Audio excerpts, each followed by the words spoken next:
یا ان کی مثال میں کسی ہے کہ آسمان سے برس رہا ہو اور اس میں اندھیرے پر اندھیرا چھا رہا ہو اور بادل گرج رہا ہو اور بجلی کوند رہی ہو تو یہ کڑک سے ڈر کر موت کے خوف سے کانوں میں انگلیاں دے لے، اور اللہ کافروں کو ہر طرف سے گھیرے ہوئے ہے۔ قریب ہے کہ بجلی کی چمک ان کی آنکھوں کی بصارت کو اچک لے جائے۔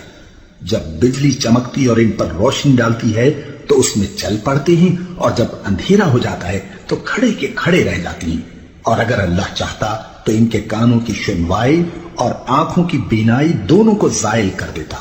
بلا شبہ اللہ ہر چیز پر قادر ہے۔ لوگو، اپنے پروردگار کی عبادت کرو جس نے تم کو اور تم سے پہلے لوگوں کو پیدا کیا تاکہ تم اس کے عذاب سے بچو، جس نے تمہارے لیے زمین کو بچھونا اور آسمان کو چھت بنایا، اور آسمان سے مے برسا کر تمہارے کھانے کے لیے انواع و اقسام کے میوے پیدا کیے۔